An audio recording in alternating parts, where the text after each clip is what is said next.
Hi everyone, it's me, and today, let's grill a burger together. Let's go. Netflix and grill. And that finalizes the sale, and congratulations, sir. You're now the proud owner of a backyard grill. Thanks, Congrats. Hold on, what's happening to me? Mad Pat become Dead Pat. Evolve. Don't worry, sir. You just achieved your final dad form, that's all. Happens all the time around these parts. I'm accustomed to it. Good to meet you. I'm accustomed to it. My name's Dad Pat. He comes with dad jokes. Nice. Nice. Nice. Alright. Bro.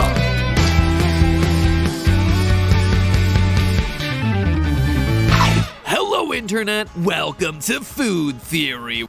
Hello Internet, welcome to Food Theory. Hi. Where we're grilling up hot takes, sprinkled with a healthy dash of reasoning. Loyal theorists, as many of you know, I'm a relatively new dad, but what you may not know is that this summer I've been taking major steps towards achieving my final dad form. I picked up some sunglasses with transition lenses, I've started backing my car into every parking spot I encounter, and as for dad jokes, well, I've been practicing those for years. But there's one item left on Matt Dad's... Let's see, Matt Dad's summer to-do list. Wake up at 5 AM for no reason, complain about coffee maker, fart and blame on the dog, make various grunting sounds. Why would you do something similar to that? Why? Summer to-do list. Every parking spot I encounter, and as for dad jokes, well, I've been practicing those for years. But there's one item left on Matt Dad's summer to-do list, and it's to purchase the ultimate Organized fishing equipment again. Fall asleep on the couch. Okay, understandable. Okay, sad, but buy the big one. dad status symbol, a backyard grill. And if King of the Hill has taught me anything, it's that picking a grill means picking a team. You're either team charcoal or team propane. You brought charcoal into our house. There's soot under my boy's nails. You don't get that from a clean-burning fuel. You don't get the rich, smoky flavor either. Shut your mouth. Captain America versus Iron Man. Edward versus Jacob. Charcoal versus propane. How is that reference? Though it might not be quite as intense as Hank Hill makes it out to be, the whole charcoal versus gas feud dates back to the mid-20th century. Charcoal grills became a hit in the suburbs of America after Weber introduced the barbecue lid in 1952, which allowed outdoor grillers to cook their meat evenly on a portable grill. Yes, I must remember, 1952 is 60 years ago. 60 years ago. 60. A decade later, the Arkansas-Louisiana Gas Company was looking for a way to increase their sales, so they came up with a propane-fueled version of that same grill. And that was really surprising to me because I was under the impression that charcoal grills were way older than gas grills, and that Team Charcoal had oodles of tradition on its side. But in fact, charcoal grilling and gas grilling as we understand them today are more or less the same age. Yet somehow, after 6 decades of jostling for dominance, neither type of grill has managed to corner the market. Today, Yes, 6 decades. 60 years. 64% of US households have a gas grill. 44% of households have a charcoal grill. It's about as pretty close to 50-50 as you come, which means that the debate continues to this very day. What I love about this, that charcoal flavor cannot be beat. Alright, this one's easy. Gas, because you get control with gas. No, I cook with mesquite. Give meat nice taste of wood. I cook with propane. Gives meat nice taste of meat. So the question I'm facing as I'm legitimately in the grill market right now, do I want to be a charcoal grill type of dad, or do I want to be a gas grill type of dad? Well, the simple truth about me is that I'm a man who values science, reason, and objective truth above all else, so You can't handle the truth. And I love it that he mentioned about the Simpsons and the Neil deGrasse Tyson reference. if I choose to go with a charcoal grill, it's not going to be because I want to be in with Team Charcoal dads in my neighborhood. It'll be because my own independent research led me to the conclusion that charcoal grills deliver a verifiably superior product. Well, case in point, it's just for his personal needs, so let's not complain about it. This video is for his own stuff. His own family stuff lah, so yeah. If I go with gas grill, it won't be because some stranger on the internet swears by it, it'll be because the numbers swear by it. So today, loyal theorists, I'm gonna determine once and for all which type of grill is objectively the best. Hike up those socks, strap on those sandals, and let's get cooking theorist style. Cause 2020 is Matt Dad's hot grillin' summer. Mad Dad's hot grilling And summer. a quick note before we get too far. You may notice me using the terms propane and gas interchangeably this episode. When grillers talk about gas grills, they're typically referring to propane, as it's used by about 80% of gas grills in the US, which is great news for me because now I have an excuse to insert plenty of King of the Hill references into this episode. Oh yes, I remember there's one joke in which gasoline, diesel, this kind of fuel that's required to move your car around. If your car requires, if it's the EV cars, then never mind. Okay, anyways, why do the Americans use gas for the car? They call a liquid gas. Why? I was not flirting. I didn't even mention that I worked in propane. One last housekeeping item, grills can be used to cook a wide variety of things, from corn to barbecue to whole chickens, but in this episode I'm going to focus on thin-cut items like burgers and hot dogs, since, let's face it, those are the things that are getting grilled the most often. Okay, so today I'm going to be judging charcoal and gas grills across 3 key categories. First up, cost. I want to know which grill is going to get burgers into my stomach for the least amount of money. Second, ease of use. I want to know which grill is going to get burgers into my stomach fastest and with the least amount of hassle. And finally, the taste category. I want to know which grill is going to get burgers into my stomach that are the absolute tastiest.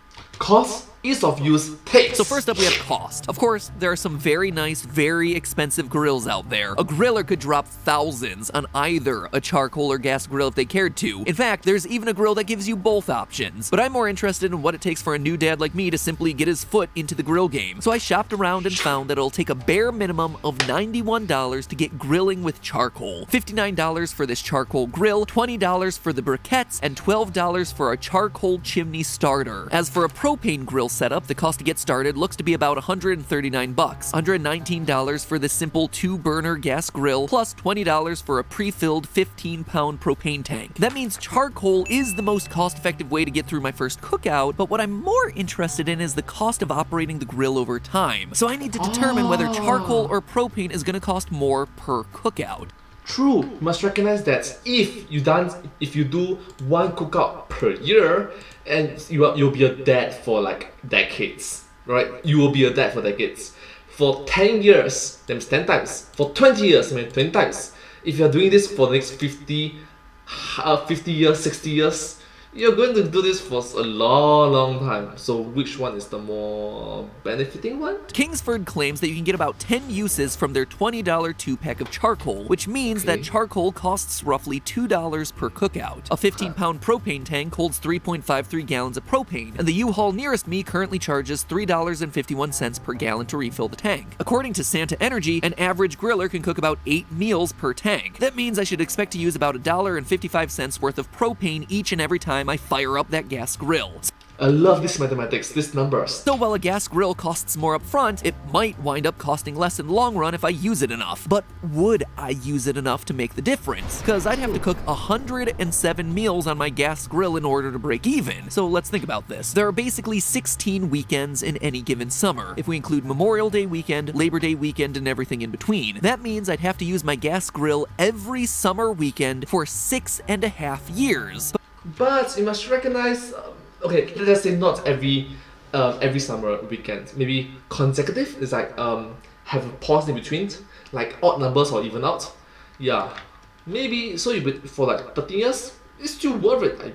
I don't know. But I just don't think I'm gonna get that level of use out of my grill. For one, most Americans grill fewer than 16 times per summer. For another, the average American throws their grill away, get this, after only 3 years. Which seems insane to me because never in my life have I known anyone to get rid of a grill. But given that I'm buying the least expensive grill available, I'm willing to accept that 6.5 years might be pushing its limits. And that means that charcoal wins the cost category and takes itself the early lead. Next up is the ease of use category. To test this out, I enlisted the help of my neighbor who owns both a gas grill and a charcoal grill. And Thank you, neighbor. I'm not gonna beat around the bush here, I'm just gonna go out and say it. The gas grill runs away with this category. The gas grill got up to cooking temperature in just under 8 minutes. And when we were done, there was essentially no cleanup to speak of. Contrast that with the charcoal grill, which felt like stepping back in time. It took almost 20 minutes for the briquettes to heat up. And after the cooking was over, the ash still had to be properly suffocated and disposed of. And this is is mostly my own fault, but the charcoal and its ashes wound up getting all over my hands and clothing. And not to pile on, but the gas grill was also great because I could raise and lower the temperature of the grill with the turn of a knob. On the charcoal grill, we had to spray the charcoal briquettes with a water bottle to get the temperatures down. Getting the temperature right on the charcoal grill required a lot of intuition, so it was just harder for a newbie like myself to get the patties done exactly how I like them. Yep,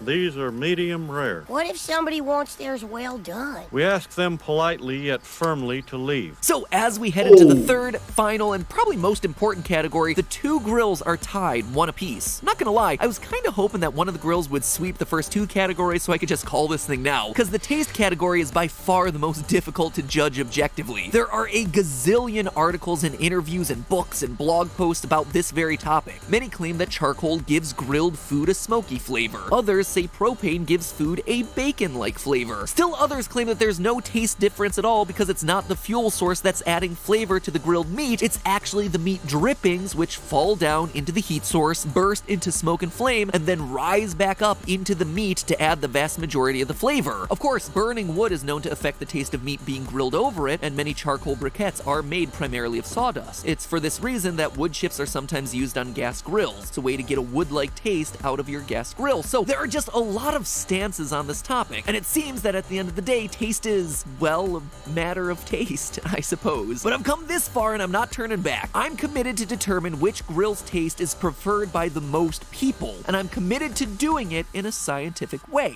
So what does that mean exactly? Well, for one thing, it means tuning out all the charcoal versus gas opinions and anecdotes flying around the internet. It means ignoring potentially biased blog posts made by propane or charcoal companies who have vested interest in guiding the public discourse. Case in point, this kind of vested interests, this kind of context is very important. I'm just glad that MedPet noticed about this invisible line that most people may not pay notice about. Means overlooking sources that describe the results of a taste test without offering any insight into their methodology, provide no direct quotes from the paper, and have no links to the actual study. While researching this episode, for instance, I found numerous articles and websites that referenced a supposed blind taste test carried out by the Good Housekeeping Institute in 1988. Apparently, this taste test compared charcoal grilled foods to gas grilled foods, meaning it would have been perfect for this episode, but the thing is, I cannot find this thing anywhere. There are a whole bunch of websites referring to its supposed existence, even summarizing the results, but for the life of me, I cannot find the actual article or paper put out by Good Housekeeping. After hours and hours of scouring the internet and library in vain, well, let's just say I'm not in a great place. That's a clean burning hell, I tell you what. And it's That's not weird. just this one individual study either. There are plenty of charcoal versus gas blind taste tests out there, but a lot of them choose to compare slow-cooked barbecue samples as opposed to grilled foods, which cook much faster and therefore don't have time to retain as much flavor from the smoke. For my purposes today, barbecue taste tests aren't gonna cut it. I'm interested in the most common thin-cut cookout items, like hot dogs and burgers. Furthermore, many of the taste tests I found online had only 1 or 2 test subjects. In order to accurately determine which grill most people prefer, I want to get more data points than that. So the perfect charcoal versus gas grill taste test may not exist, but you know what? It's fine. I'm trying to answer a very specific question, which means I need a very specific experiment. And it's for a very specific individual. Himself. He's doing it for himself because, well, he's a dad. So for him and his family, right? Understandably, it's more of a selfish theory, but let's just say it. Even if you do not agree with the theory, he don't really care because it's for him and his family. So, yeah. I agree with MedPet on this.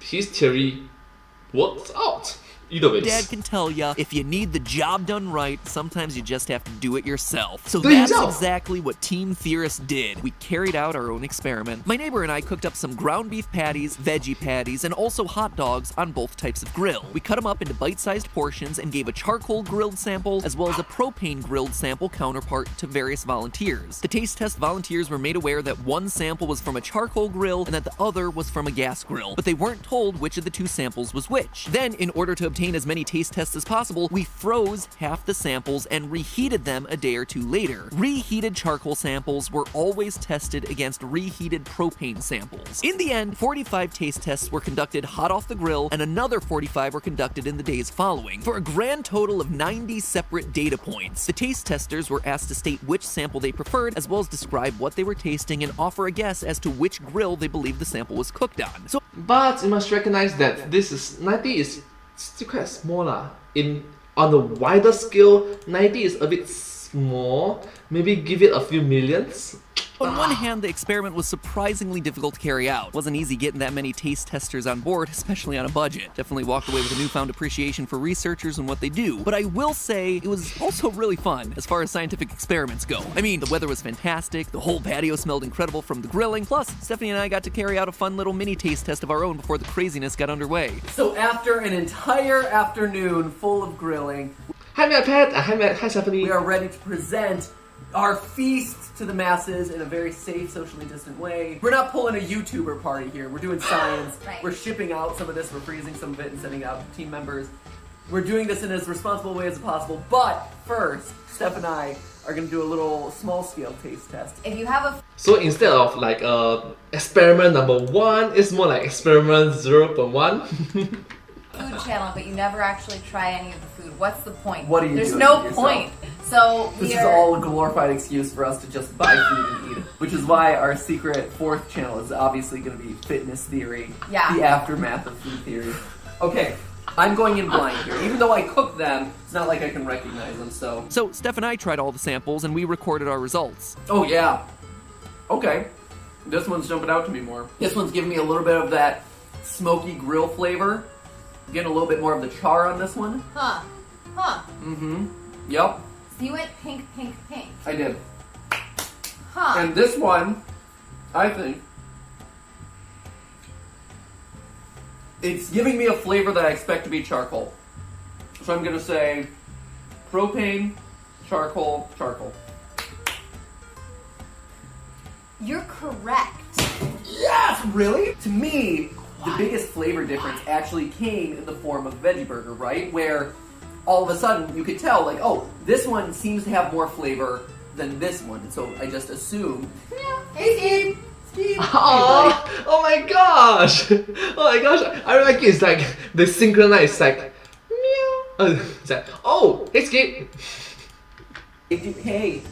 hey, do you wanna do a flavor taste test? Yeah, so I'll admit that our mini taste test definitely got derailed by Cat Pat a bit. Which one do you like? Which do you like better? A bit. Which one? Which one? Which one is which? Ooh. But I know you didn't come here to watch cats eat burgers. Real quick though, just in case you're wondering, Skip prefers propane burgers. But now I know what you folks are really hungry for. You want the human results from the large-scale taste test. Over 43% of the respondents preferred food grilled on charcoal, while just over 34% preferred propane. This means charcoal just won the taste category. It also means that charcoal has won the overall contest. Matt Dad's first grill will officially be charcoal, or will it? Because here's the thing, the overall results don't actually tell the whole story. Remember, we grilled 3 different items: beef patties, hot dogs, and veggie burgers. And what we found is that there's no one-size-fits-all grill solution. Different grills perform better for different items. When it came to beef patties, for instance, the taste testers were evenly split. And I do mean evenly split. Exactly 40% preferred charcoal and exactly 40% preferred propane. It didn't matter if the samples were fresh off the grill or reheated. Participants were split exactly down the middle on beef patties in every scenario that we tested. The most commonly used descriptor for the charcoal beef patties was smoky, while the propane grilled patty was often described as having the traditional or normal taste of a backyard burger. 83% of respondents were able to correctly identify which burger patty came off of which grill, which does tell you that there is a perceptible flavor difference, and just that human taste is divided about what they like in the flavor of their grilled beef patty. But here's where things start to get really interesting. Respondents had an even easier time identifying the grill type when it came to the hot dogs. 93% of them correctly identified which sample was cooked on charcoal and which was cooked on gas. Furthermore, the respondents preferred gas-grilled wieners by a 40% to 23% margin. Multiple participants reported that the gas-grilled wiener had, quote, more taste. But to me, the veggie patties actually had the most interesting results of them all. First off, charcoal crushed when it came to the veggie patties. A whopping 67% preferred the charcoal and only 23% preferred the propane, which means that if you're grilling veggie patties on the regular, you absolutely want to go with charcoal. Seems overwhelmingly to deliver a better taste experience. But even more interestingly, the participants had a difficult time identifying the heat source for the veggie patties. Unlike with the two other meats where it was very clear what was and wasn't grilled on propane or charcoal, with veggie patties, the guesses were only right 50% of the time, which is no better than a coin flip. And that's a really unexpected result, because remember, the vast majority of the respondents noticed a difference in taste. So the two grills did affect the taste, and I'd assume that this was because the charcoal briquettes gave off a wood-like smoky flavor. However, it doesn't explain why the gas-grilled samples were described as tasting smokier roughly half the time, nor would explain why the charcoal-grilled veggie patties were described as having a gassy flavor roughly half the time. So how do you explain this phenomenon? Well, my mind goes back to the meat drippings argument that we discussed earlier, the theory that suggested that it isn't the heat source itself that's affecting the taste, but rather the burned meat drippings. These results would seem to validate that theory, because the veggie burgers have no drippings to speak of. They didn't perspire the way that beef patties and beef hot dogs do on the grill. So in the absence of meat drippings, it seems like the veggie patties didn't follow the same taste rules, so to speak, as the two other meat samples did. So ultimately, if I'm a dad of my word and going by the overall results, I have to get a charcoal grill. I promised I'd get the grill that won today's head-to-head matchup, and I intend to do just that. But the thing is, my family loves their hot dogs, and where hot dogs are concerned, the numbers suggest that a gas grill is the optimum way to go. So really, it boils down to what you're most likely to grill on these things. Are you grilling beef patties? Doesn't seem to matter. Are you grilling hot dogs? Gas is the way to go. And if you're a vegetarian who's grilling a lot of meat substitutes, well, then charcoal is the only option. As for me, well, I'm going charcoal this year, but if it all goes well, maybe next year I'll just splurge on some propane and propane accessories just to round out the collection.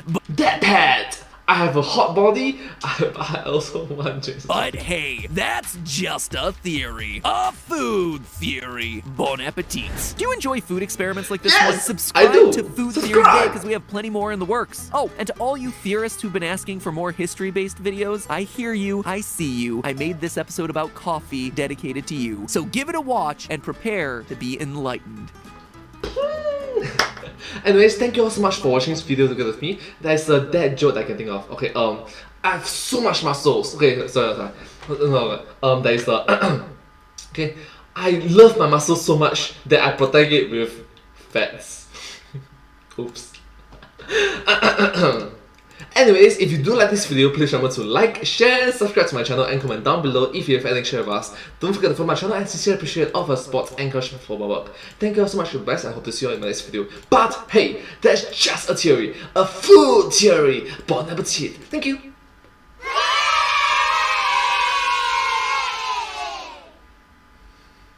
And I hope to see you all in my next video. Bye bye. Thank you so much. Subscribe.